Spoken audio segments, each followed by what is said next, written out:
Revolution Radio proudly presents, live from the heart of the Blue Ridge, Roanoke, Virginia. It's the Just Bernard Show with host Bernard Alvarez. Join Bernard as he shares topics that reveal the real matrix and empower your human experience, including world liberty, the esoteric, suppressed technologies, spiritual ascension, and human consciousness.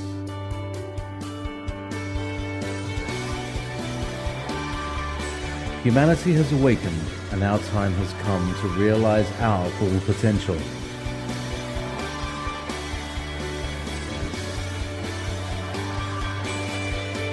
And now, live from the Star City, your host, Bernard Alvarez. Hello, everyone, and welcome to the Just Bernard Show. I am your host, Bernard Alvarez. Today is Tuesday, February 19th. You're listening to the Just Bernard Show here on Revolution Radio. We have got an incredible guest joining us in just a few minutes. We'll be speaking with Jef Harvey in just a moment. But first of all, let me introduce you and say hello to our assistant director over at the Global Illumination Council. Trevor Knott is joining us from Winnipeg, Manitoba, where it's really cold. Hello, Trevor. How are you today? Hello. I'm doing very well. Well, how about you? Good. And I bet you're freezing. It's freezing outside, but I'm nice and toasty. Okay, very good. For everybody, Trevor will be manning our chat room and will be taking your questions and sending them our way if you have any questions during the show.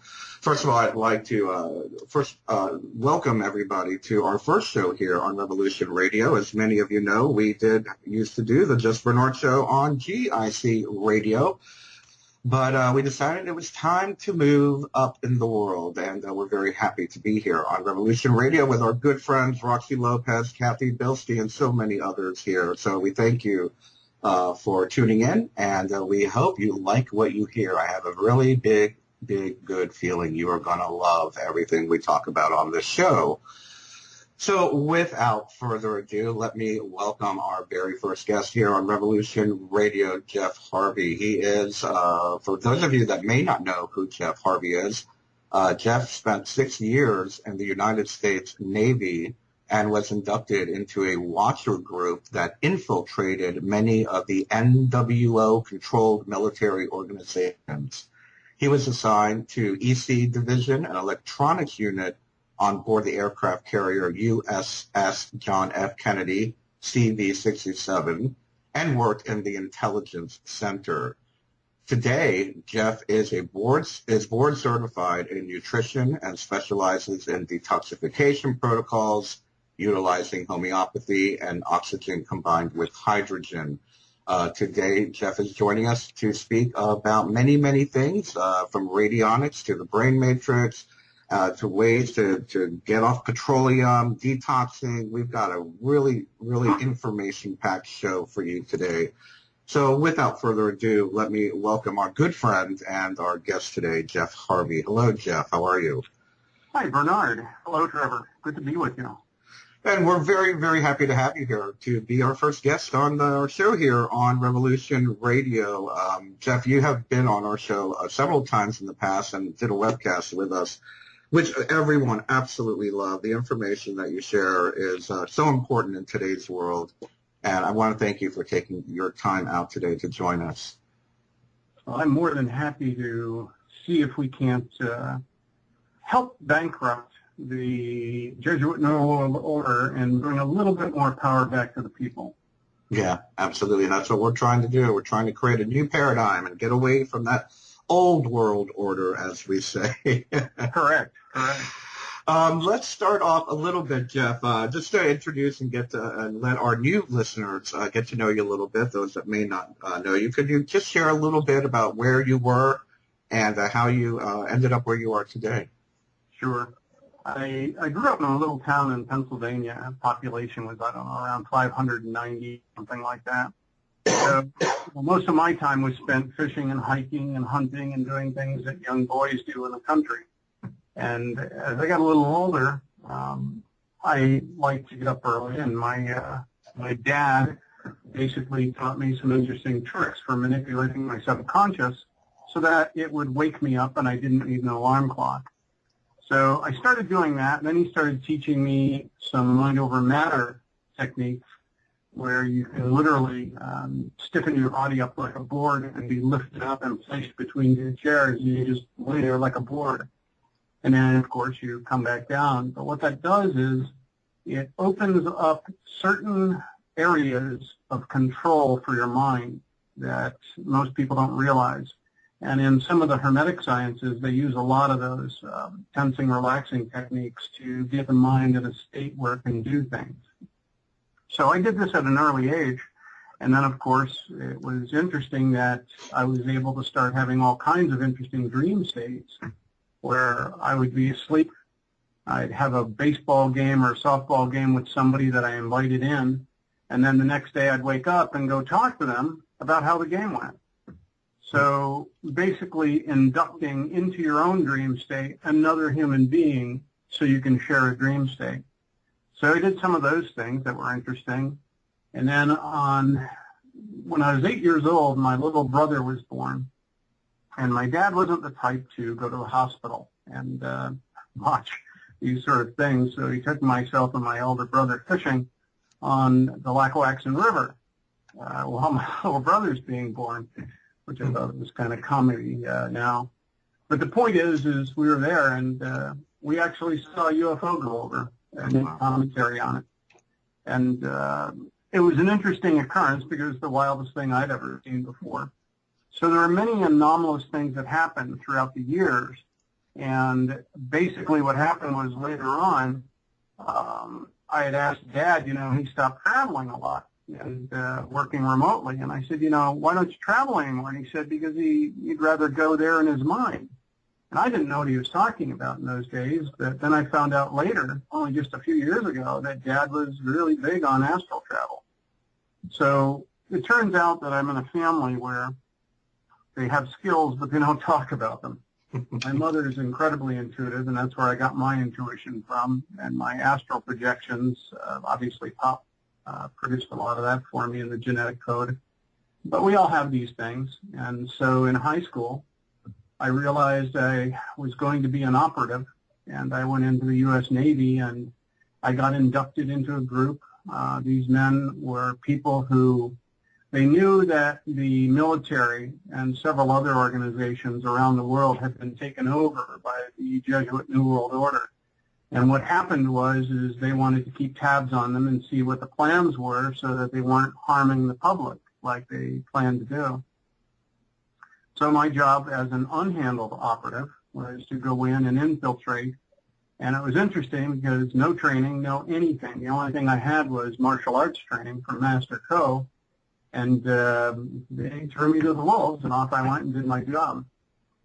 So a little bit later on in there, I got assigned to the USS John F. Kennedy's Intelligence Center, working on their briefing system for the pilots, the captain, and all the above top secret spaces.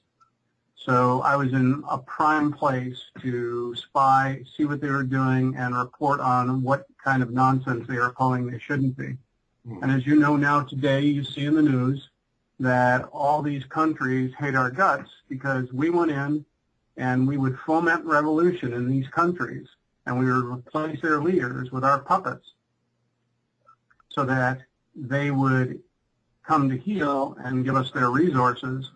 And, of course, all that money was passed on up the chain into those organizations way above the president. So we kept a good track on them. We know what's going on. And as you know, things are changing now. And so many years after I left the Navy, since it was an oath for life, I continued to do my job. And now that I'm out and I've basically released the information on what I did and where I did it, there's no more secret to what I was doing, but I can still have a good effect by helping people and teaching them to look for the signs that will tell you something is going on. But today, there's just no need for that. Yeah, it seems to be. It seems that things have become so blatant and so obvious. If you know what you're looking for, and even if you don't know what you're looking for, it's pretty obvious what's going on. You know, I really, one of the things I really like about you, and it's just exactly what you said a moment ago, that, you know, you were working with the military and you have all this information. I like to think of it that now you're in the private sector and utilizing what you learned and what you know for the people, to empower people. And I think that's a very big a big calling and a great thing about you, Jef.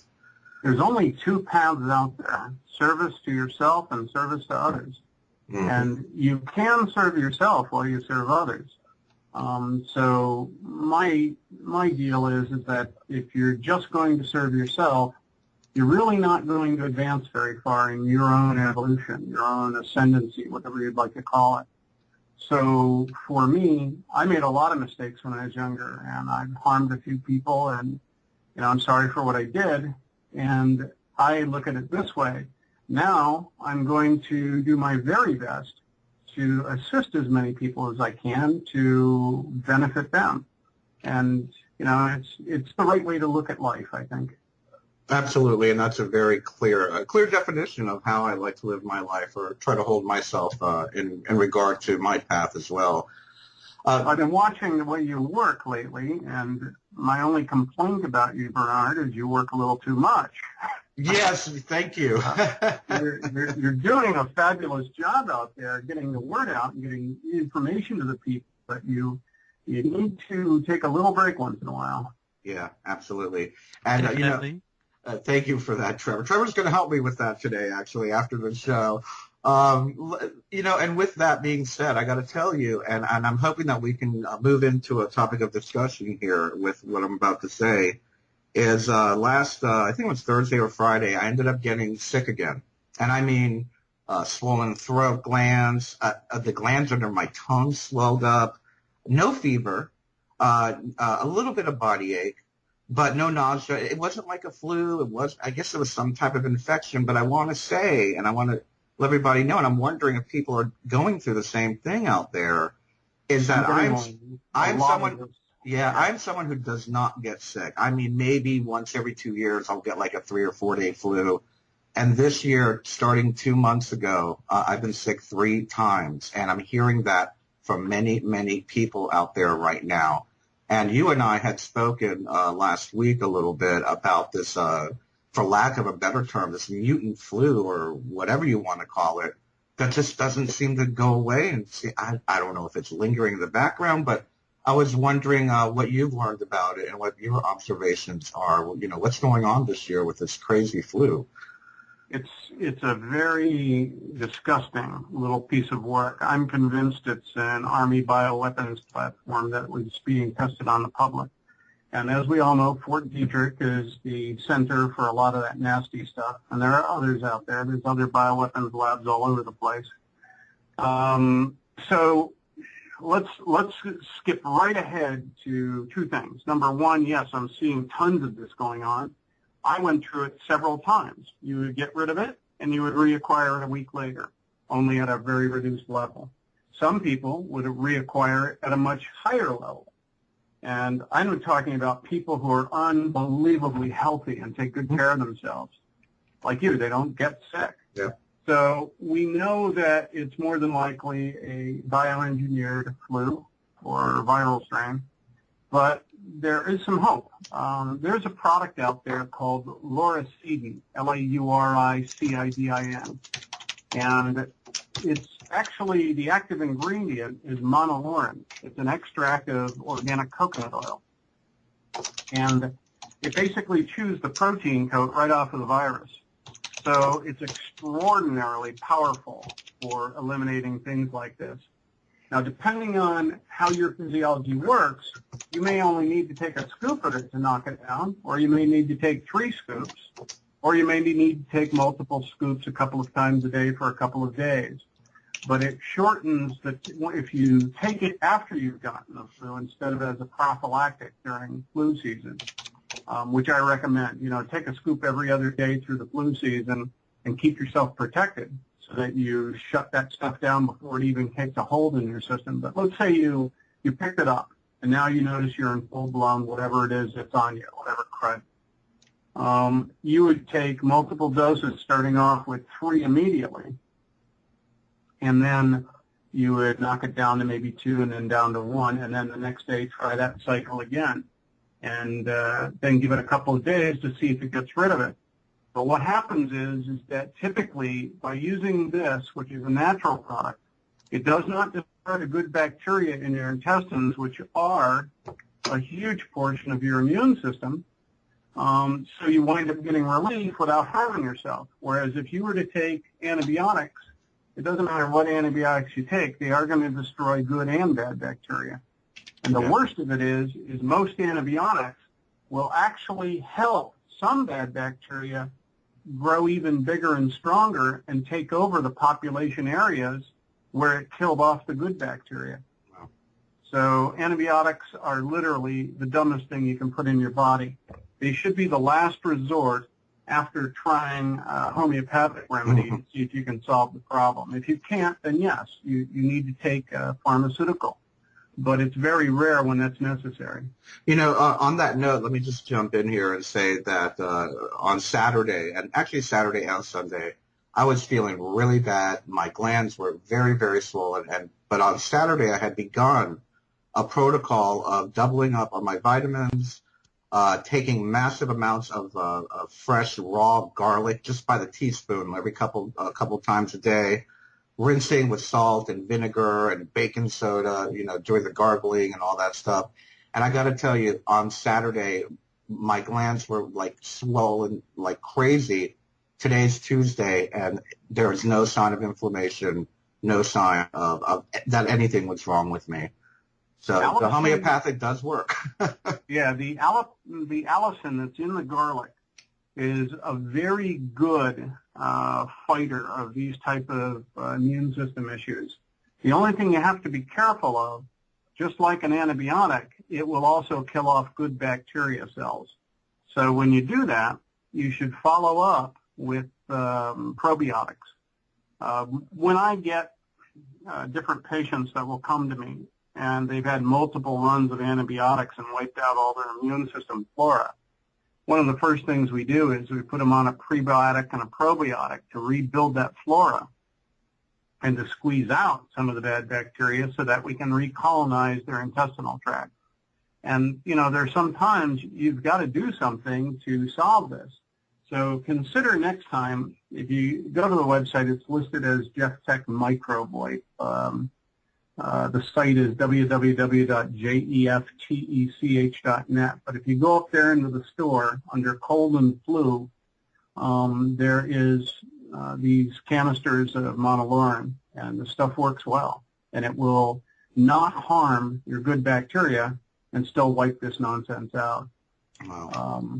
The baking soda is an interesting idea because when we get somebody who maybe they're way too acidic for whatever reason, and we can't get their acid levels brought up quick enough using juicing, we'll put them on small doses of that before they go to bed in water, like a half teaspoon or something. Yep. And it'll give them just enough of a pH jump that they can excrete out of the matrix throughout the night. That's exactly what I do. I take about a half a teaspoon, mix it with water. I gargle with it first to try to draw out any impurity in my mouth or anything from where the swelling was, and then I just swallow it. But I want to ask you if you saw today the headlines that the FDA is going after people that are selling flu remedies, and I know that I'm sure there are some fake, harmful ones out there. But I'm just wondering if you saw the headline, and is this just not another example of the FDA trying to, control big pharma, or big pharma trying to control the people? That's really what's going on. The FDA, as we all know, had been in bed with pharma for a long time, and they are literally the enforcement arm for pharmaceutical companies to not have competition. And they know that our remedies are fantastic and do not damage the intestinal tract, whereas they know that the antibiotics do, which means then you're you're going to lose your immune system, which means you have to go back to the pharmaceutical company for more meds after you've destroyed your immune system. So they get a customer for life that way. Mm-hmm. These are literally 21st century drug dealers, and they are legal, and they're being protected by our government, which is about as illegitimate a government as you can get, because they absolutely do not protect the people. They're simply there to protect big business and their masters who are above the presidency. That's a very good point, and one that I wish more people would realize. I find that much of the division in our country, at least here in the United States, I know we're international broadcasting, and Trevor's in Canada, and I'm sure Canada has their own version of the the party paradigm matrix, or whatever you want to call it. And I think that's one of the greatest frustrations that I have, is the inability to see that the president is not the ultimate power. That, I love that saying that, he's just a manager for the puppet masters. He's the face. He's the personality. He's actually a low-level manager. Above him, you've got several families, Rockefellers, Rothschilds, the Lees, and some others. And then above there, you've got the Jesuit generals and those folks, Sovereign Military Order of Malta and some of their groups. And then up above that, you've got the Vatican, and above that, you've got the Farnese, the Borgias, the Breakspears, and those other families that actually run all of it. So it's quite a snotty little mess. But one of the really good stories that you should keep in mind is with this Laura Seedon I discussed with you. Basically, what happened was the FDA was sicked on them because the pharmaceutical companies were pissed that they were making all these medical claims that they could wipe out all these different viruses in the laboratory with this stuff. So the FDA sends the CDC after them, and they went in and they said, we're going to shut you down. You're making claims that you can't substantiate, blah, blah, blah. So they basically proved to them in the lab that they can wipe out all this long list of viruses. And they actually had to step away, and it's now listed on their site, all the different stuff that they wipe out in the laboratory with this stuff. It's incredible. Oh, wow. It's a huge listing of all kinds of gram-negative and gram-positive bacteria strains, cytomegalovirus, really good stuff. Anybody who comes to me who's got let's say they're on Lyme's disease or they've got herpes. Those are two things that are basically unbelievably good for this particular one. And we can make that health claim all day long because it was proven in the lab and it's actually legal to make that claim. Now, I also happen to be a practitioner for Heal Corporation, which is a homeopathic company. And we also make health claims with that, because the studies have been done and the data is out there that it works. So, they can claim just about anything they want, but the bottom line is, as long as you've got the data to back it up, and it's peer-reviewed literature, they basically have to back down. But very few companies do that. And one of the things I do with my site is I have huge lists of references. If anybody comes knocking, it's all there. That's very good and very forthright and a very good idea. Well, you have to. These are just slime balls that are basically trying to muscle you out of business so their buddies can stay in business. And their buddies are harming the public more than they're doing good. And that's not my opinion. That's the opinion of hundreds of doctors around the world. Oh, absolutely. And, you can't help but it's just so obvious. You can see the harm that's being done between the addiction to painkillers, to tranquilizers, to, even the whole antidepressant movement has gotten, so out of hand. I understand that there's a need for it once in a while. You can't handle things. Maybe you need some outside help, but I know people that have been on these antidepressants for 20, 30 years. And I always thought it was just something to help you through a rough patch, maybe you had a nasty divorce. And then, of course, there was also the natural remedies that are available for people that are on depression and whatnot? There's tons. We have, you know that I work with the Shiva and Shakti neuro-stimulation system. And these are systems that will place very low-level, complex, gentle magnetic signals into certain areas of the brain to stimulate it so that different things can happen. And we've got one session which has been named the way it's been named because of what we've gotten for feedback from so many users. And we're talking about hundreds of users around the world have said the same thing. And it's called the Feel Good session. It's quite a decent little session. You know, you're only looking at a half hour to an hour's worth of time to run the session. But by doing it repeatedly over the course of every 3 days or every 7 days, you really get your head into a very positive space. Hey, excuse me, Jef. Hold that thought. I believe we're going to be going into a commercial break in just a moment. For those of you that are listening, you are listening to the Just Bernard Show here on Revolution Radio. Welcome back to the Just Bernard Show. My name is Bernard Alvarez, and we are speaking with Jef Harvey. Before the break, we were talking a little bit about some of the homeopathic remedies for people that do have depression.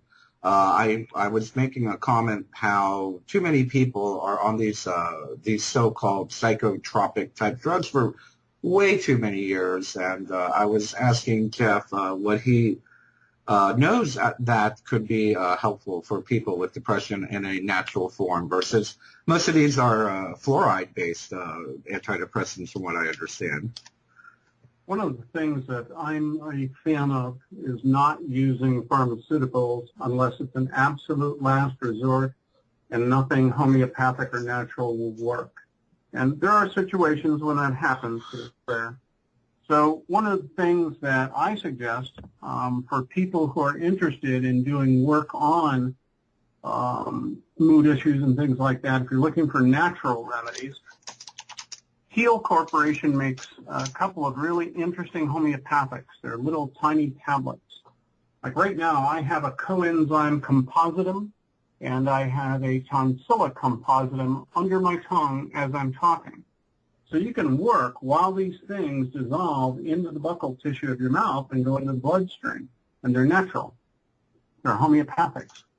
And one of the ones that might be considered is Nervo-Heal or Neuro-Heal to help with nervous stress throughout the day, which is where a lot of people get these type of issues from. Another thing is, and this is one of the biggest parts of endocrinology, is that most people are ready to put in a synthetic substance right off the bat and say, okay, well, I must need more testosterone, so I'll go ahead and take a supplement. Great thought if you only had some data to back that up. So what we do is we go a little further. We have a questionnaire for hormones to go over so that you can find out what you are deficient in. Then if you want to get very, very accurate, you can actually do saliva testing, and we have a multiple saliva test. You can't just take one saliva test and expect it's going to be right because your levels swing up and down throughout the day over the course of several days. So we do 3 tests over the course of 3 days. And so it makes a big difference by doing these different tests multiple times. You get a better picture of what your endocrinology looks like. So once we do that, then the first thing we do is we attempt to balance you naturally. We've got something called AdrenoMend, and it's up on my website as well in the store section. It's under adrenal hormone section in the store. And basically, AdrenoMend has several different biological plant adaptogens. These are just plants that act as adaptogens. And they work on all 12 of the regulatory systems of your endocrine system. They're inexpensive, and we actually put that into every detox kit we have now because we found that by draining their matrix of the toxins that cause a lot of the problems, we get a lot accomplished. But if we balance their endocrine system at the same time, we get results even faster and deeper. And these are all natural. Oh, wow, that's awesome. That's amazing. That it just goes to show how the body can really heal itself using natural remedies, and how how the brain is a part of that as well. And I wanted to move the conversation further a little bit right now, because I know that you're very well known for your radionics work and your work with the Shiva Shakti stimulation system. Can you tell listeners a little bit about radionics? We hear a lot of these super duper right wing people freak out about radionics, and I was wondering if you could share with us what it is and how it can be beneficial. Yeah, there's a lot of misconception out there about what it is and what it is not. Lieutenant Colonel Thomas Bearden did a video recently, and it was like, I don't know, an hour and a half, 2 hours. It was long and grinding, but he went into the deep quantum physics behind radionics. And a lot of people don't like the term quantum physics because we all know it's a made-up term. But, everybody names things the way they want. But let's talk about a type of energy that your body puts out, and we're going to couch it in several different ways. You've heard the term orgone energy. You've heard the term chi, like in martial arts. You've heard the name prana, as in the Vedics. You've heard the name tachyon waves. You've heard graviton waves. You've heard scalar waves and scalar waves.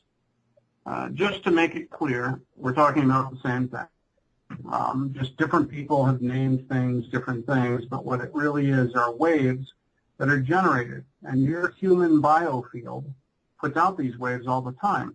In fact, each hemisphere of your brain puts out scalar waves.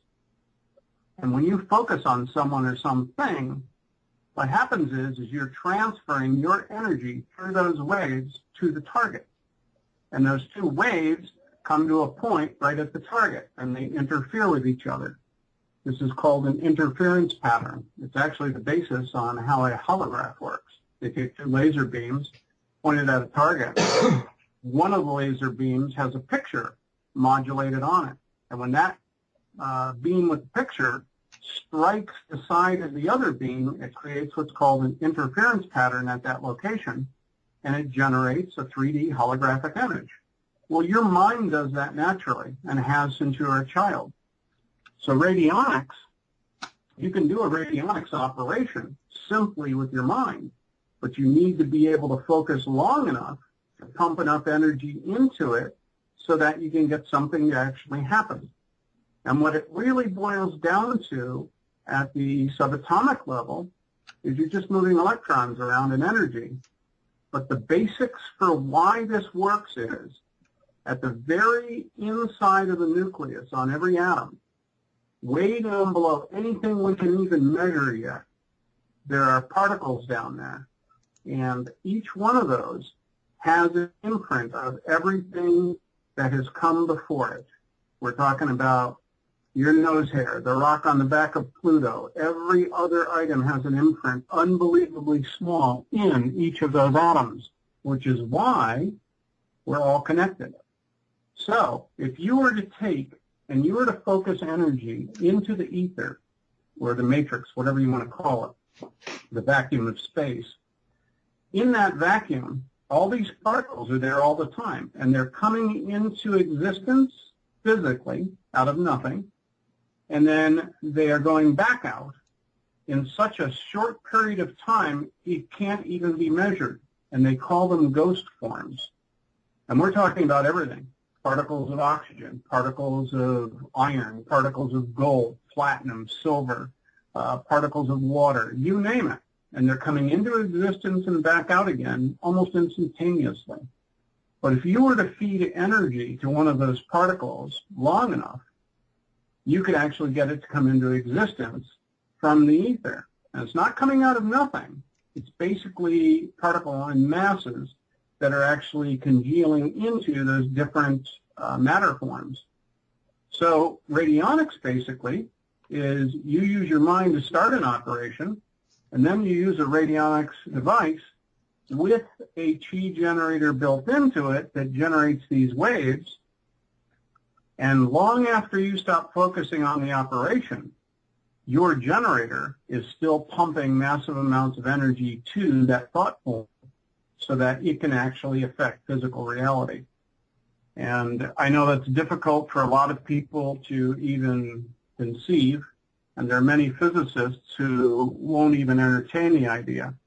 But there's about 10 really hardcore physicists out there in the world working on this right now because they know for a fact this is where free energy will come from. Mm-hmm. Because once you set up a bidirectional link between whatever it is you're pulling out of the matrix, it bounces back and forth, the beam of energy, until it gets to be a really fine pinpoint laser of energy that's unbelievably dense.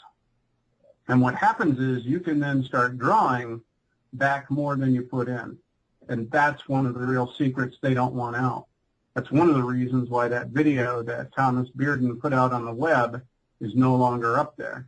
As soon as I started promoting that, they took it right down because they don't want people to know that this will work. And, you know, you can't help but wonder how much of this the military is already using in their applications. Or the shadow government, whatever you want to call it. Yeah, there's no doubt in my mind that the military has had this for a long time because the U.S. Navy did an operation a long time ago where they basically took a cornfield loaded with locusts.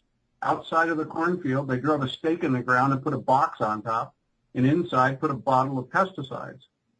Then they stepped back a few more feet and took a scalar wave generator, radionics generator, if you will, and they beamed right through the box the waves of energy, and it carried the information pattern of the pesticides into the field and wiped the locusts out. Well, you and I both know that all the military has to do is to see that work once, and you know exactly what they're going to do with that. They weaponize that.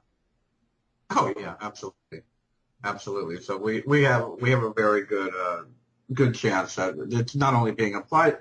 I can't help but wonder how this could be applied, and I don't want to give anybody ideas. How could it be applied to harm humanity or to control people? Well, if you were to take a bottle of cyanide and put it on your input plate and somebody's DNA and put it on your output plate, wouldn't be too hard to go ahead and off them now, would it? No, yeah. So there's a million ways to do that. And, you know, if you think of protection, and I'm all for protecting myself. I'm a fan of guns. I think that you're stupid not to have one in this day and age, as long as you're properly trained with them. But the big thing is that if we can get everybody resisting peacefully what these people are doing out there to us and supposedly for our behalf, which is never good for us, sooner or later what's going to happen is enough people will stand up and say no, that nobody will stand up and say yes. And at that point in time, these power structures don't have a lot they can do other than just execute you. And quite frankly, they need you to run their companies, their farms, their this, their that, their other things. So they need a certain amount of you to get the job done. So I think the more of us stand up and say no, the better off we're going to be. That's why I promote the microbe wipe for the disease, like flus and colds, because they can't stop me from promoting it because they're the ones that approved it. Right. So they're kind of screwed there. And I'll give you an idea of some of the things this thing wipes out under laboratory conditions. HIV viruses, HIV-1, 6, Visna virus, herpes, simplex virus 1, HSV-1 and 2, vesicular stomatis virus, measles, rubella, Epstein-Barr, all kinds of respiratory viruses.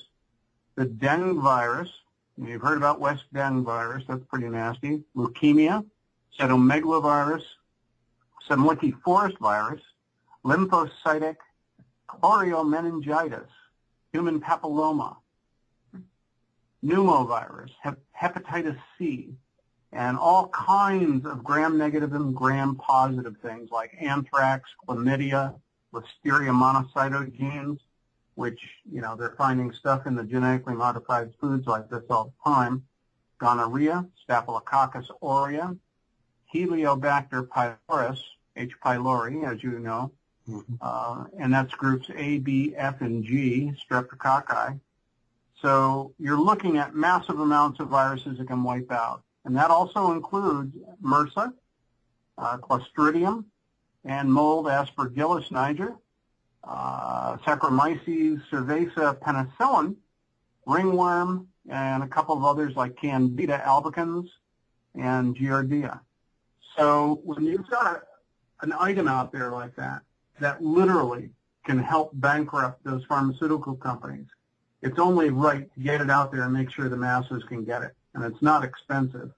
You can get like a 2-pack of this stuff for $72, and it'll last you several months. Wow, that's amazing. That really, really is amazing for what you're getting.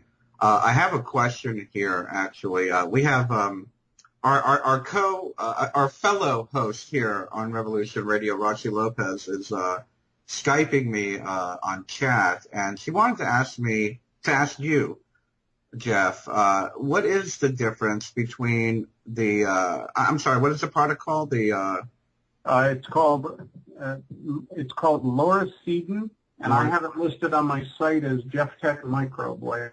Okay, and so she's asking, what is the difference between the Lauracidin and how the probiotics are raised and prebiotics?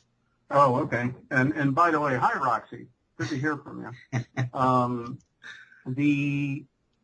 A prebiotic and a probiotic have a very specific purpose. Their job is to rebuild your good bacteria or flora in your intestinal tract to strengthen your immune system.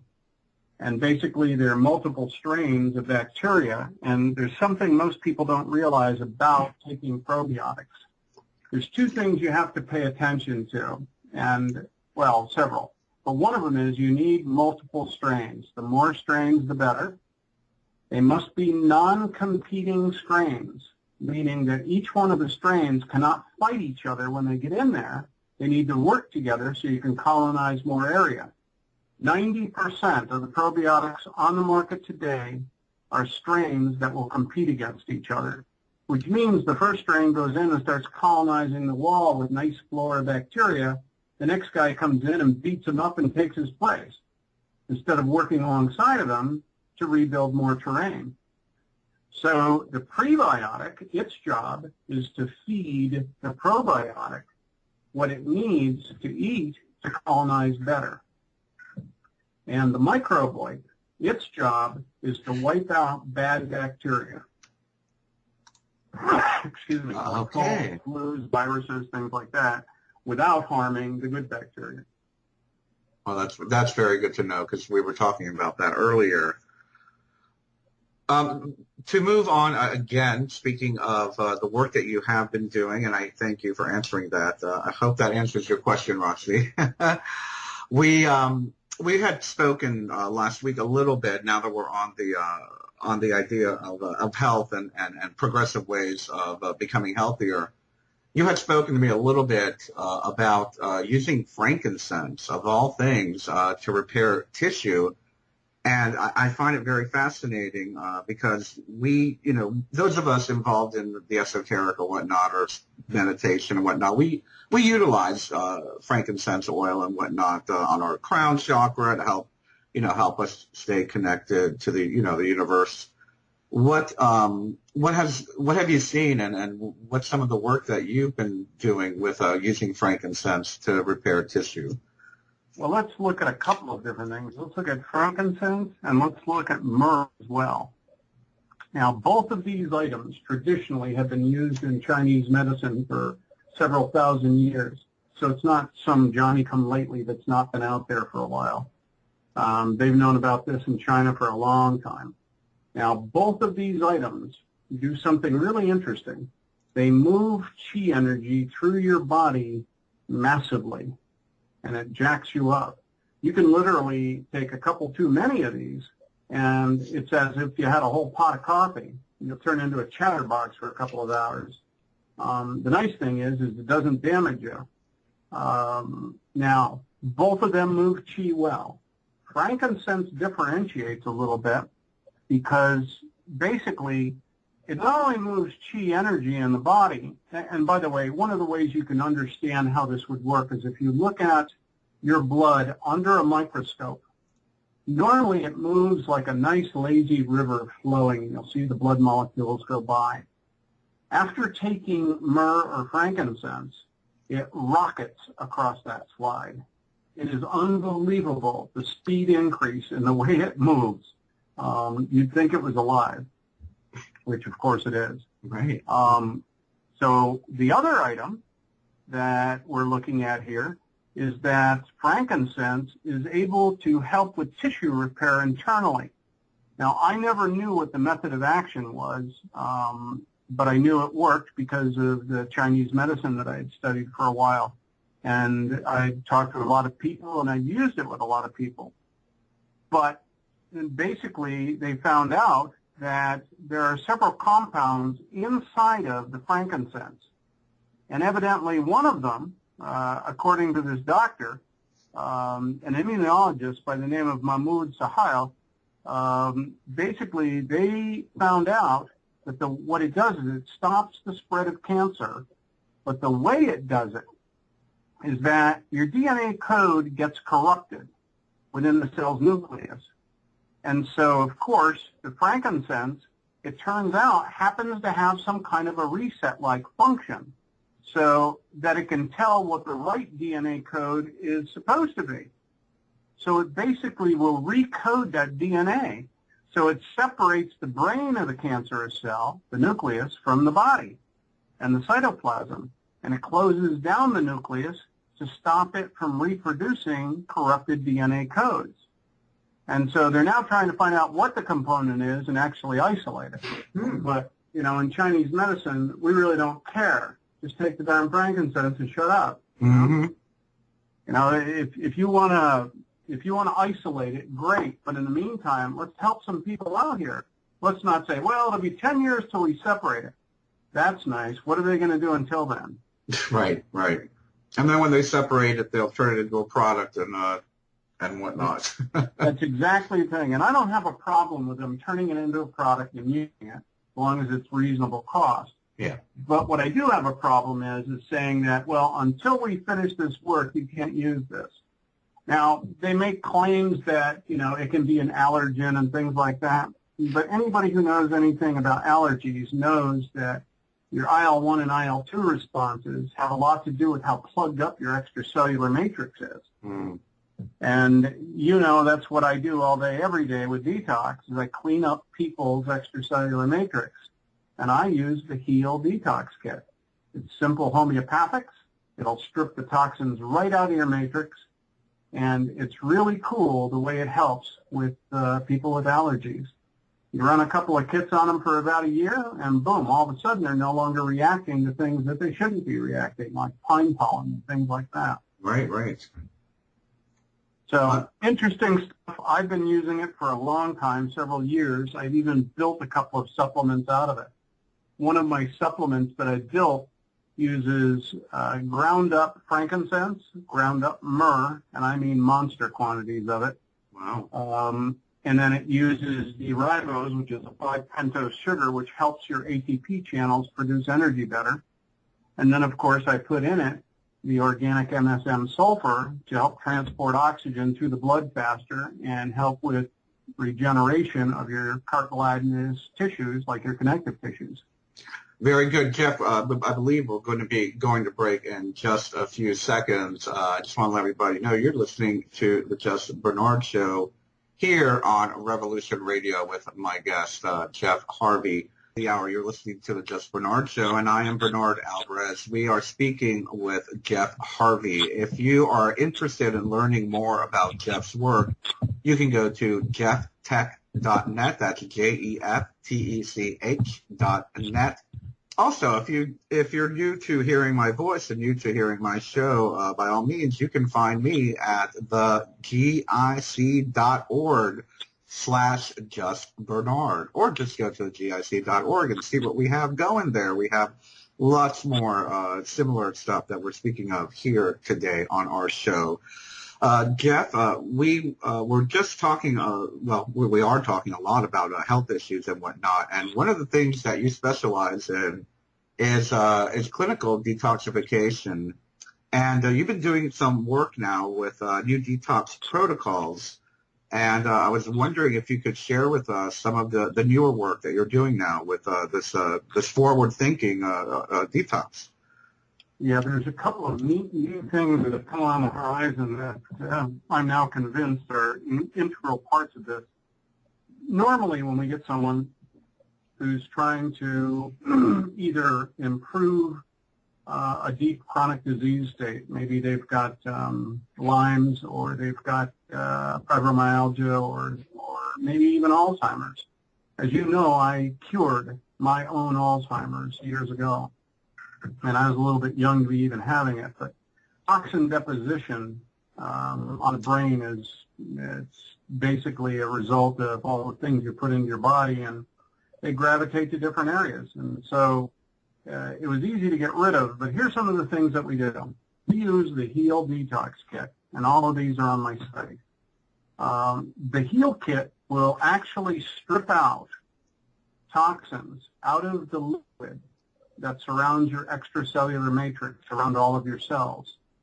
It also will go into the cells and clean them out, because what happens is inside your cells, think of it as a basketball with a bunch of little golf balls inside. Well, these golf balls, they're vesicles. They go up to the inside of the basketball, they push against the side, and they open a hole in it, and then they open up themselves, and they drink in some of that liquid. And then they close the wall up, come back inside, burp out the contents. Well, in that fluid normally is good nutrients that the cell needs to live on. But when it's loaded with toxins, that vesicle doesn't know any better. It just burps out everything that's in there. You know, nutrients and toxins alike, and your cell gets poisoned. So the Heal Detox Kit is able to strip that stuff out of your system, and it gradually accumulates over 10, 20, 30, 40 years. And we can literally take out a couple of decades in about 6 to 8 weeks. It's very quick. So we use the Heal Kit, and then for support, if it's needed to get your organs strong enough to even do detox, we use Hepar, Hepial, and Solidago, which take care of the liver. They also help strengthen your kidneys, and they do the urinary tracts as well. So if you need that, we can tell easily because we do a detox evaluation, which is a short spreadsheet, and we find out. But what we add to that now, as I told you before, is Adrenomen to get your endocrine system functioning better so that your thyroid is functioning better and all of your processes work to help with the detox. We also will use sometimes efferent and afferent lipid support, which are really high-quality fats that will help build better myelin sheets around your nerve endings. And then one of my favorites is DMSO, dimethyl sulfoxide. And DMSO is a product that Jacob Labs puts out, and it's tremendous. There must be dozens upon dozens of peer-reviewed articles on them using it with cancer, using it with inflammation, fibromyalgia pain, you name it. And anybody who needs any of those articles, simply email me at jef@jeftech.net, and I'll send over some of those articles for you. The other item that I'm considering integrating is oxyhydrogen. In the 1800s, they were actually taking water and splitting it using electrolysis into oxygen gas and hydrogen gas. And people were breathing that and getting tremendous health benefits from it. Well, if you study Patrick Flanagan's work, and I'm now a distributor for some of his hydrogen products, they basically have found that when you take oxygen in to help your body kill off these anaerobic bacteria, you also need to take in hydrogen so that you don't get too much free radical damage. And so now I'm convinced that we need to add that into the protocol, and there's two ways to do it. You can use the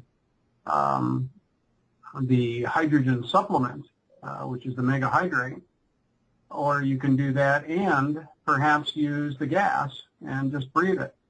So I'm working now on something they call HHO generators, which are just little devices which have a bunch of plates together, and they run water through it, and they split the hydrogen and oxygen off, and then they run it up through a bubbler, which is basically a tube of water, and it strips off any impurities that are on the gas bubbles, and then they can use that. They've used it through a suction cup-like device where they put it on the end of the hose, and they put it over maybe a muscle that's sore, and it relaxes it because the oxygen and hydrogen molecules go right in there and immediately help that situation with the voltages that are askew in that muscle. And if you study the work of Dr. Jerry Tennant, he goes into that because he uses a biomodulator to do it the other way.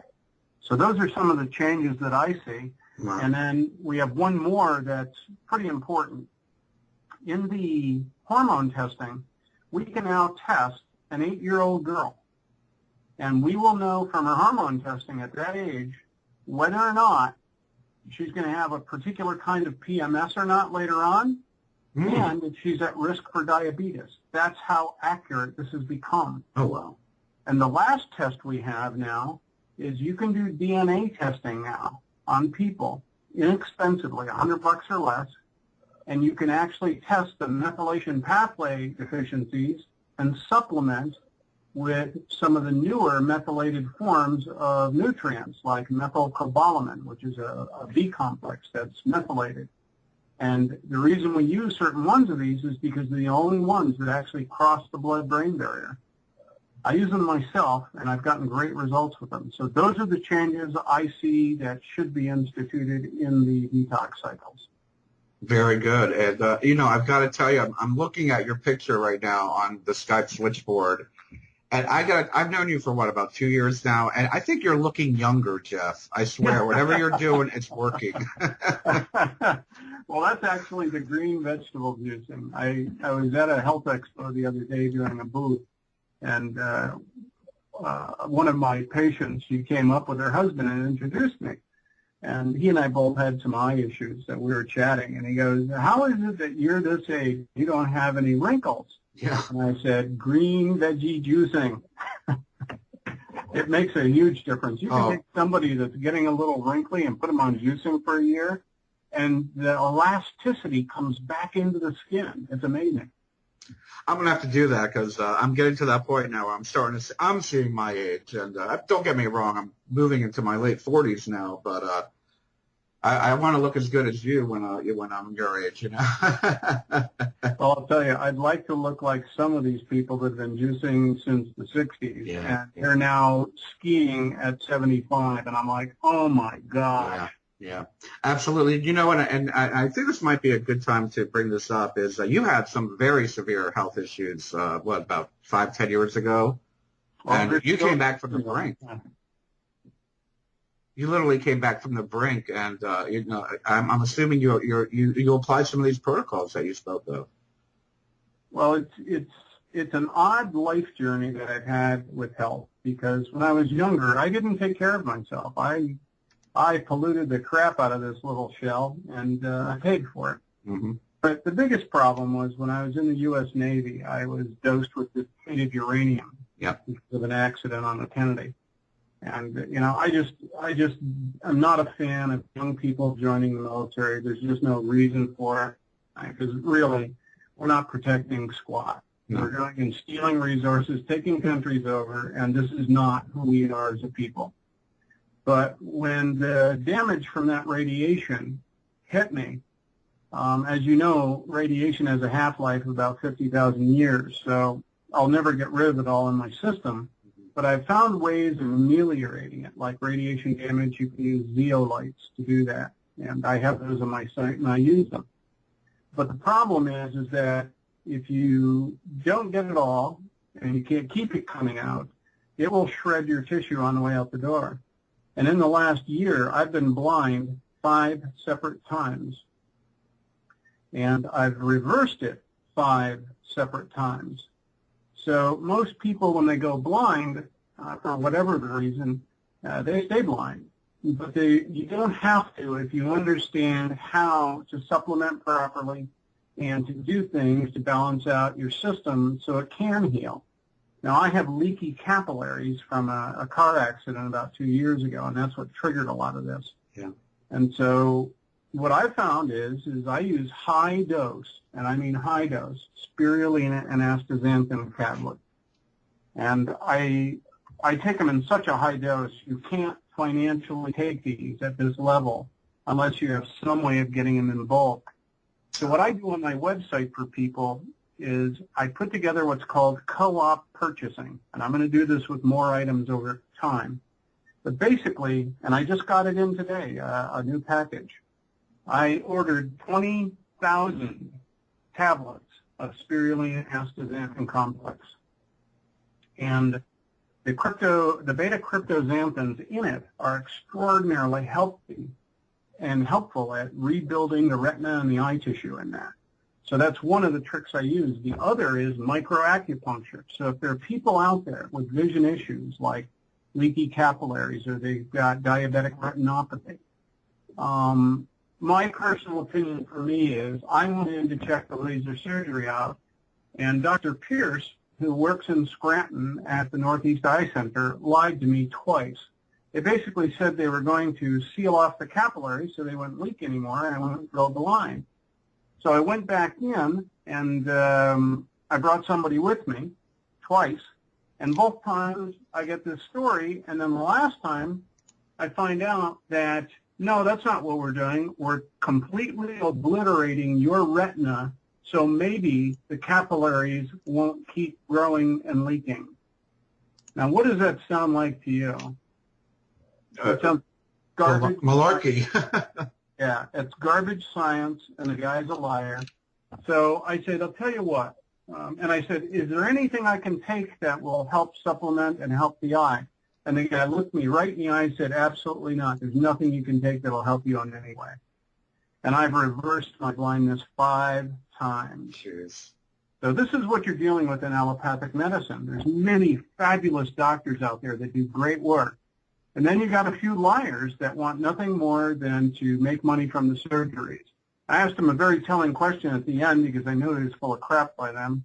And I said, so tell me something. You're an expert in this field, and you go to symposiums all the time, and you go over the results of the surgeries. How many people that come to you still go blind? And you should have seen the reaction in his face. He just couldn't figure out how to answer me. He goes, well, I don't have any data on that. Well, first of all, that's BS because we know that those specialists, they literally look at the data nonstop to see how well they're accomplishing the job. So after that, I left, and I've done the work on it myself. And with a little microacupuncture and some good nutrition, I've reversed it 5 times. Yeah, it just amazes me. I can't help but I pictured myself. I just wanted to bring up how much nutrition is important because I was picturing myself yesterday as I was making that pot of like garlic, onion, and chicken stock soup, and whatnot. I'm like, I'm making medicine. It's in nature. It's in everything. That's you're so perfect on that. Remember the old saying, and I think this was Hippocrates or one of those guys. He said, "Let your food be your medicine, and your medicine be your food." Mm-hmm. Absolutely. If you can raise good quality stuff, and we should talk about permaculture a little bit, and rocket mass heaters. Why don't we do that next? We'll do the rocket mass heaters and permaculture to teach people a little bit about how they can raise food that will literally be incredibly nutrient dense, and they can do it in a city or in the country. So one of the things we can look at is one of the biggest issues there is out there is heating. Mm-hmm. It's expensive in the wintertime if you're up in the snow belt or the cold belt up here. Oh, yeah. And I'm sure Trevor's sitting there going, yeah, tell me about it, guys. In the minus degrees in Manitoba. Yep. I think my bill went up, it's fair to say it went up 40% last month. Yeah, they're really playing with us now. I think the last one was $397. Jeez. And I live in a bungalow. I'm not in a big high-rise house. I'm not in a big cottage. It's Right. Well, I'm one of the lucky ones. All my bills are literally included in my rent. So Whoa. as soon as I pay my rent, my bills are paid. That helps. That helps a lot. Well, there's a website, www.ernieanderica.info, ERNIEANDERICA.info. These are people who teach people how to build rocket mass heaters. And rocket mass heaters are the neatest thing you've ever seen. There actually have some guerrilla units in the cities, in apartments, and nobody knows they're burning wood in that. Oh, wow. Yeah, and you can build this. You just go down to, if you've got a river or a stream, you just get a bunch of clay and some perlite, a couple of stovepipes, from your local hardware store. They're only a couple of dollars each, so for between $20 and $100, you can build something to heat a huge apartment or a small home, like 900 square feet. And basically what it is they build a rectangular channel out of brick, and then in between that channel, right about the middle, they will put bricks over top in the middle and separate those two sections. And then they will actually build up the left-hand side taller and put a big, maybe a hunk of metal tubing around that.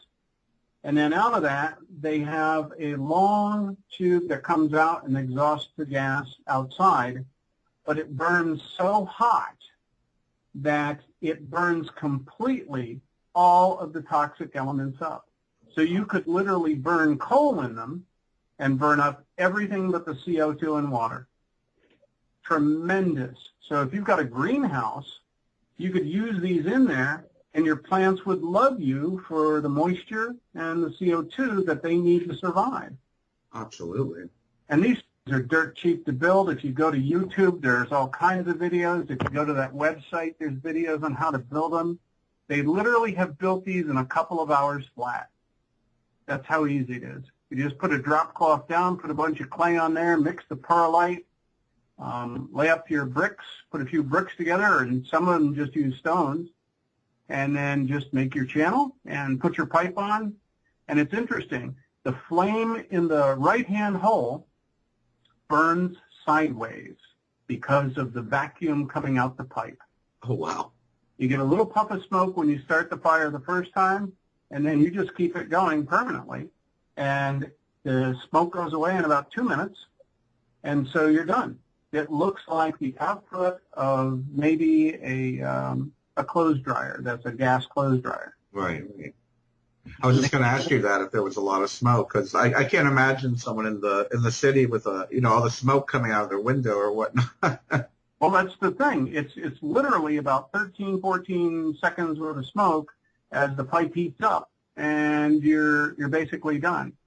So it's an interesting system, and there's a lot of websites that talk about these things. One of them is www.permies.com, PERMIES.com. They talk all about permaculture. They discuss the guy up in Austria, Sepp Holzer, who's been doing it for years, and he's got one heck of a spread. The other site is www.richsoil.com. So if you live in a country, there are ways to generate and grow all kinds of nutrient-rich crops instead of the garbage you get in the stores. Now, if you live in the city, you can use window boxes to do it, or failing that, a really great way to get phenomenal nutrients that you can grow yourself, unlimited, is by learning to sprout grains.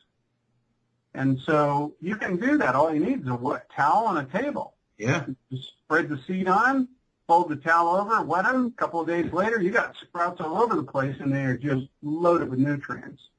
And if you want them to be really nutrient dense, you take some of the clay that I use for fertilizer. It's up on the website, and it's very fine powder. You mix it with the water that you're going to be soaking the towel in that sprouts the sprouts, and they will absorb those nutrients, making them even more nutrient dense. So these permaculture sites can teach you, if you live in the country, how to do it. And if you want to build a rocket mass heater in the country, you can literally collect the sticks around the neighborhood and run your rocket mass heater and heat your entire home. In areas where they use wood stoves, they used to use 5, 6, 7 cords of wood a year. Yeah. Well, with a rocket mass heater, you use 1 cord. It burns it so efficiently that you don't get any nasty outgassing. That's just amazing. And what you said, it covers a large apartment. About how many square feet would that be about? If you're using a 6-inch piping system in your heater and you build a little mass like a bench next to it so that it radiates the heat all over. But a 6-incher does like about a 900 square footer. Oh wow, okay. If you do an 8-inch pipe, you know, you're looking at the output of the pipe as being 3,000 degrees, and the radiating section of the pipe is only 300 to 550 degrees. You can literally build these things inexpensively, heat very well large places, quite a bit larger in square footage than 900 when you go to the 8, because it goes up dramatically at that point. But you can also take, those big terracotta pots that they put small trees in for homes and things? Yeah. All right. All you do is you take one of those, turn it upside down on top of the lid of your radiating barrel, which is on top of the pipe, and you can use it as an oven and bake bread, bake turkeys, whatever you want in there. Oh, even better. So you save, not only do you save electricity and heating, you save electricity in using your oven. Absolutely. You literally can screw the electric and the oil companies right into the ground. I'm all for it, and I'd love to see this take off. Yeah, me too. We have really, we've worked over the years, all of us, and yourself and myself included, have really worked over the years to try to get us off, well, I don't want to say off the grid necessarily, but I guess out of the control of these petroleum and nuclear energy giants, Yeah, and this is definitely a way to do it. Yeah, we're no longer willing to be a slave race, and there's no need for it. We could be much better, and everyone really would be able to get along if we would all simply obey a few golden rules, like the golden rule. Yeah. But the bad guys just don't like to do that. They want the power, they want the control, and they want the cash. And they actually get high from seeing people doing far worse than them, because that makes them feel better. And that's, as you know, that's a pathology. It's a psychological malfunction. You are basically psychopathic. Absolutely. There was I forgot if it was a movie, a documentary, or a study a couple of years ago that they profiled the most powerful politicians, and they came up with the fact that they're psychopathic. They have the behavior of psychopaths. Indeed. So, if we're being run by criminals, what can you expect them to do but crime? So it's just something that we have to evolve past, and people are getting upset enough that it's coming. There's a guy who I got to go over real quickly with you, because this one I think you're going to find fascinating. Mm-hmm. Have you heard of a guy named Cliff High? Yes, I have heard of him. All right. He runs halfpasthuman.com, and he puts out these reports. Is that the WebBot project? That's the WebBot project. Okay, yes. All right. Princeton University has a slew of random number generators that they have proven are affected by the mass consciousness of the planet. Mm-hmm. Like just before 9/11, these things went wild. And Cliff High has been able to do it in a different way. He goes out and does keyword searches on the web for what people are talking about.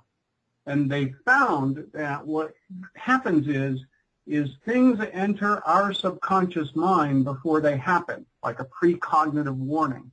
So we're starting to prepare for it. And we talk about things, not knowing that it's in our subconscious, but we talk about them. And our language drives us towards that direction. So Clint figured out, okay, fine, then let's go see what we're talking about, and we'll draw the correlations and find out what all the people are talking about that agree to see what's coming up. So they actually do predictions based on that. And it's the mass consciousness of the planet on the web talking about things that are upcoming. And they've been reasonably good at it. They're not perfect. They've made a few missteps and errors in their predictions. But a lot of it they've gotten dead on. So www.halfpasthuman.com, you might want to do a little reading in there. Their latest report, I'm trying to think if I can see the name of that. I think I have it here. It's an interesting report, too, because once you get this thing, you'll get to the point where you start seeing all the different things that they're talking about. And they're talking about a lot of people standing up, saying no, and revolting, and doing all kinds of financial revolutions to bankrupt these big companies that have been controlling them for so long. Amazing. Jef, we're coming up on a break in just a few seconds, and I want to continue this discussion on not only the WebBot project and what the report is. And we're back. Thank you very much for listening. You are listening to the Just Bernard Show. My name is Bernard Alvarez, and we're at the last quarter of our first show here on Revolution Radio already. Boy, this is a lot of fun with great information as we're speaking with Jef Harvey. Before the break, Jef had started talking to us a little bit about the WebBot project, Cliff High, and the predictions that were coming out recently now in the new report, basically how humanity is turning their back and just want to get away from the old paradigm. So let's pick up where we left off, Jef, and tell us a little bit more of what you got out of the report and what's it saying. All right, I'll go over a couple of items. I can't go over it all because I'm sure he sells these on his website, so he'd prefer not to have it all out. But right. Here's a couple of interesting items. The food supply. It's going to be, the risks in the food supply are going to be very visible from early January 2013 through mid-May. And shortages are going to start to appear. You're going to have less choices in the stores because it's tightening up quite a bit. Partially because, they've shut down so many of the smaller farms in different communities on purpose, and partly because they're literally prepping themselves for what's coming. And evidently there's a lot of earth changes that are coming that could be quite devastating. There are a lot of people that are doing, and they're seeing this in the language, that there's people who are starting to leave the populace and go off-grid, and the ones who aren't are doing preparation work. They're even running TV shows to make fun of people that are called preppers. Yep. And the bottom line is that's okay because that's, I look at it this way, only the stupid don't prepare. When I was a child, my mother had a monstrous pantry. And it was stocked with about 3 months' worth of food in there. Yeah. And, she had 2 young growing boys, and then later on it became 3. And, it's tough to feed all those mouths. You got to have a big backlog of food in there. So that was one of the things they're looking at. There's going to be some food shortages as well. Apropos to that, my suggestion is for people who live in the city who are literally going to be in deep caca if the grid goes down. And if you're over in some areas in New York and New Jersey, you still haven't got your grid back up from that last big issue. Yep. So my suggestion is find bulk suppliers of beans that'll at least get your protein needs done. Then maybe get a couple of canisters of vitamin C powder. And then what I do is I'm using the spirulina and astaxanthin complex because they literally, the U.S. Army suggests it be used for the recon forces so that they can use that and water and they won't need any food because it's so loaded with nutrients and minerals and it's 62% protein. you can pack this stuff very, very lightly and have a long supply of it and last a long time in an outage. So those are some of the things you can do. Grab lots of beans, keep them in the bags, put them in vacuum packs if you can, put them in freezers if you can, whatever you need to do. But in times of famine or no food, you can just basically take those beans, soak them in a little bit of water, and let them grow up or swell up and eat them just the way they are, or sprout them. Oh, sprout them. I didn't think about that one. That's a good one. Oh, heck yeah. And then, just keep, 15 or 20 gallons of water around at all times in containers so that if it goes out, if it's only a short period, you'll at least be okay for about a week while you try and figure out whether or not they're going to get the power back on or if you're going to move to Aunt Bessie's out in Oklahoma. Yeah, yeah. You know what? Let me ask you a question, Jeff, about a particular product. I'm wondering if you know anything about. Have you seen this product that's been going around the internet quite a bit called the Life Straw? No, I'm not familiar with it. And it's, I believe it was created to be, distributed in, places like third world countries where the water might have, disease in it. But I was just wondering how good the filtration is to use in something like a big city. Like, I live, half a mile from the Roanoke River. I know it's filthy with all the coal trains going by. But I was wondering if something like that would be applicable for a city river, so to speak, a polluted city river. Can you describe to me the device? It just looks like a big fat round cylinder, and apparently it just has some kind of filter in it that you just suck it. You literally suck it from the source, and it filters it as you're drinking it. Did they give you a micron rating for the filter? I'm not sure. Trevor, is that the link you posted in the Skype chat? That's a link for one of them, yes. For Life Straw, okay. If your micron scales goes down below 3 microns, 0.3 microns, it could be very, very beneficial, and I would recommend it highly. If it gets down to 0.1 microns, there's nothing getting through, and it's phenomenal. So you said below, what was it, 3 micron? What's that again? Jeff, how many microns did you say was like the best, not the best, but minimum to? I have a micro pure filter that goes down to 0.1 microns. But if you can get down to 0.3, you're reasonable. 0.3, okay, I'm going to write that down. I'm looking here on their website. I'm trying to locate something on the micron rating on it. So you don't have any offhand the information on that one? No, unfortunately, it doesn't have. I see a lot of reports and stuff, but it's something to look into, definitely. I'm going to leave this up on my site or on my screen so that later on I can take a look at that, because if that's going down to that level, I heartily recommend it. Yeah. And it's something that we all need is water. I mean, we forget. I just went through, gosh, when was it, about 3 or 4 weeks ago, that winter storm Iago. Well, you got hit with it too. Oh, yeah. We had no grid. In my area, I'm in downtown Roanoke, and we didn't have anything for a couple days. I know there was an area just south of us. They didn't have water for a month. Wow, that's nasty. You can literally die in a couple of weeks without water, so you need to stockpile that. And I stockpile distilled water, and then I just add liquid minerals to it so that it's got a mineral density, or I take a supplemental mineral tablet. But distilled water works well. The only thing I suggest is you keep the pH of the water around 8.4. Based on Patrick Flanagan's work, 8.4, if you drink your water at that level, what will happen is it won't leach back out of the bones. And that's, a big deal. So if you're only drinking like 7 pH, you're not getting that anti-leaching effect. So that's something to be considered. I'm glad you brought that up, because I believe in using distilled water, and a lot of people are like, well, what are you doing?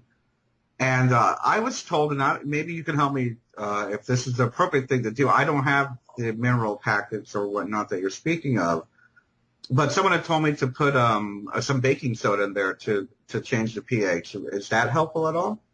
Baking soda will change the pH, absolutely. Yeah. You can use an electrolyzer, and they make a lot of them, but they're kind of pricey. Yeah. You can build one, but you got to test it. You could actually take 2 glass water jugs, cut a hole in the side, and put a glass pipe through it and a filter pack in the middle, and put an electrode in each one and do it. But you won't have any idea what your pH level is. So it's better if you get one pre-made, I think. But in a pinch of baking soda will get the job done. It'll boost that up, and all you need is a pH strip to over a course of 4 or 5 times to judge how much you'll need to put in to get it there. Yeah. And then that's a great way to get the job done. We use it as an emergency measure to help detox patients who are having trouble shifting their pH at night. Mm-hmm. So that's helpful. That's, and it's amazing because if you go to any grocery store or supermarket, the distilled water is the cheapest. Oh, yeah, yeah. And I mean, the mineral water, the spring water, it's all $1.50. You can get this water for 63 cents a gallon, Yeah, yeah. The only thing you want to do is supplement with some minerals so that you are getting the quantity of minerals you need in your system. And none of the food today has enough in them anyway. None of the water, even if it was spring water, has enough minerals in it. So you really need to supplement with minerals these days. Absolutely. In that report, there's a couple other things that were interesting.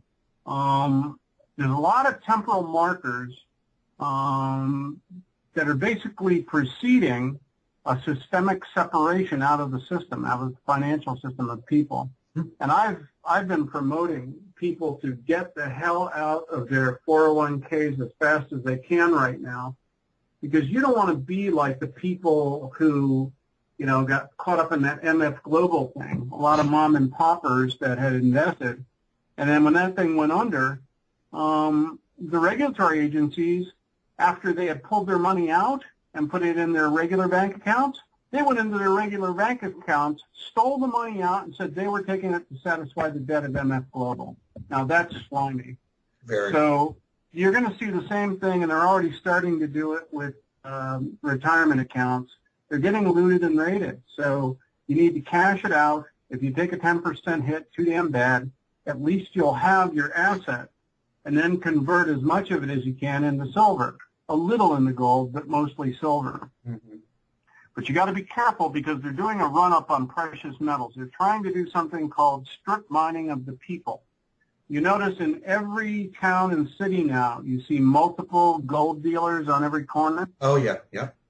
Sell us your broken jewelry, That's the deal. Yeah, they're trying to strip the precious metals out of the population so that when they shut down the economy, you're going to be screwed. You'll have nothing to barter with. And it's just going to be a massive, nasty period of time if it happens. So don't allow it to happen. And the first run-up in silver prices is a temporal marker for the following push for this type of dishoarding. And you should be hoarding gold and silver. Hoard as much of that stuff as you can, because when everybody else has nothing and your paper will be worthless, you're the guy that will still be able to purchase something for food or whatever you need. Right. Or better yet, learn how to grow it and sustain off the land. Well, that's the reason I say go buy beans right now, because everybody can afford a 5 or a 10 or a 20-pound bag of beans to store, and that's literally a month or 2 of food. Oh, yeah. You're not going to be full all day, but you're going to live. Right. That's about it. I hate to say it, that's the only thing I have stocked up right now is I have medical supplies, and I've got a lot of beans and rice, lots of beans and rice. And that's just perfect because you'll be sitting there eating just fine. Yeah. Now, we're already at the last, about 10-minute mark here. But let me ask you, Jeff, ever so quickly, we spoke a little bit last week. As we're talking about this revolution, we also talked about the fake revolution, and I was wondering if you could expand on what you meant by that in our conversation. Well, if you look at the populations, there's a lot of language in this report about revolution of the people. Now, you and I both know that you're seeing it all over the press right now, but mainly the alternative media press.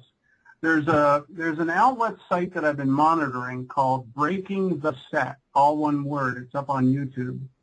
And if you subscribe to them, they do usually every day or two, they put an update out on some of the crap that's going on, and they expose a lot of it, and they publicize where the riots are, who's revolting, what they're doing, how they're stopping big business from continuing the crackdown. And so you're getting a lot of peaceful revolts along with the less than peaceful ones. And, you know, I just think that revolution is intelligent. My only problem I'm having, and this is not good news, is that there's a series on the web called Tyranny, Tyranny, and the first Y is reversed. You can see little 5-minute episodes of this. There's 18 of them only on YouTube. And what happens is, basically, they are causing these revolutions all over the world on purpose as a type of pressure relief valve, so that the people think change is coming. They toss out that evil dictator and they put in somebody new. The bad news is that somebody news have already been picked. They're going to do the same thing as they did before, and you're already seeing it in Egypt and other places. It's still the Jesuit New World Order controlling who goes in and what they're going to do for them. So very few of these revolutions are getting anywhere except for letting off steam so the population goes back and says, all right, let's give them a try. Yeah. That's really what's happening. You know, I got to laugh. You know, everybody knows, I was a big, busy member and facilitator for the local Occupy movement here in Roanoke. And to me, you're explaining exactly what happened even with the Occupy movement here. Occupy Roanoke started off as this big revolutionary, you know, new ideas, get rid of the bankers, and then over the course of the presidential campaign, it became a cheerleading squad for Obama. And I was like, are you kidding me? This is not what we're about. At least that's not what the intention was of me joining that movement. And, no, but the problem is what you didn't see in the background was coadjutors that were put and placed into the crowd. And their job was to direct the conversations after the marches at night when everybody's sitting around their tents and their get-togethers, to direct the conversations in that way so that people would latch on to something for hope. And then that's really all you need in people, is to give them some hope, and they will abandon their good senses. Yeah. Hope is a beautiful thing for human beings, but not when you abandon your critical thinking skills. Something you might want to consider, though, and this is for you personally. You're doing a lot of great work linking people up, and as you know, we do radionics operations to link people, and you can do them yourself even without a generator. But think about congregations, social networks, clubs, associations, Facebook, Twitter, and Skype. When you connect to groups like this, you can literally pool everyone's energy using parasitic induction techniques with your mind, if everybody agrees to it, to focus that energy on one specific item, whether it be a politician, you're trying to get them to actually act properly, or which is almost impossible. Grow conscience. Yeah, or whether you're trying to influence, you know, a building owner to not evict a whole bunch of people because he wants to sell it out to some conglomerate. You know, things like that can be done, and you're right down the line on that. You've been doing this for a while already. But just remember, it's the energy that those people put out that through parasitic induction, you all together can guide to one location and one goal. That's fantastic, and something to be discussed, absolutely. We tried to do something very similar to that during the 2012 solstice. I forgot what the 3 items were, but there were 3 specific intentions we tried to get everybody to do at that very same moment. And I feel that, you know, that a very applicable technique to create change on the planet. I liked that. I remember participating in that one. Oh, cool. Thank you. So those are some of the things that can be accomplished, and you are right on the cutting edge of the fight. So I really appreciate what you're doing over there. We accept the compliment. We thank you for it, and we love what you're doing too, Jef. We still got about 5 minutes, so that's great. Tell me a little bit, if we could, ever so quickly. I know we don't have we only have a couple minutes left, but we didn't get to talk much about the Shiva Shakti system. And is that similar to Radionics? No. Basically, we use low-level magnetic stimulation using complex waveforms. Basically, what they did was, in the lab at Laurentian University, they would do monstrous numbers of sleep studies, and they would take people having an out-of-body experience or a lucid dream or whatever, and they would notice what areas of the brain were most active. And so they would take the EEG trace from that, and they would make a signal out of it, feed it into a magnetic coil, and put it right back into the brain to stimulate those areas to see if it would actually give them that experience. And in a great many cases it did. So what I found is it's a tremendous tool for, well, a lot of psychologists use them to help their patients get into the right mindset to be able to make progress in their sessions. I use it for basically helping me with astral manipulation, remote viewing, and remote influencing, as well as lucid dreaming. And I'm doing a lot of consciousness studies with it, and I think it's probably the ultimate consciousness tool, because the paranormal Shakti is a very simple one to operate. It's got all the best signals for getting all the great results, but it's not really tough to set up, and you get good results rather quickly. The Shakti system alone has many, many more signals for people who really want to get wild experimenting, and a lot more coil placement areas. But the Shiva is all of those combined in one, except that it can be used at geomagnetic states that are higher. And most of your states are 3 and down, so it doesn't really matter. Wow. And so when somebody gets one from me, I advise them on it. Wonderful, wonderful. Well, we need to wrap things up here today. I can't believe how quickly today's show went by. Thank you very much for joining us today. Our guest is Jef Harvey, and you can learn more about Jef at jeftech.net. That's jeftech.net. My name is Bernard Alvarez. I'm here with Trevor Nunn. We are from the Global Illumination Council at thegic.org. You can find out more about us at thegic.org. You are listening to the Just Bernard Show here on Revolution Radio at freedomslips.com. And we'll be back next week with another great speaker. And we look forward to having you join us here on Revolution Radio. Thank you, everybody. Up next is Kathy Bilski, who used to end our show on GIC Radio. So let's stick around and listen for Kathy Bilski, who's coming up in just a few moments. Until then, we'll see you all next week. We have plenty more programs coming out.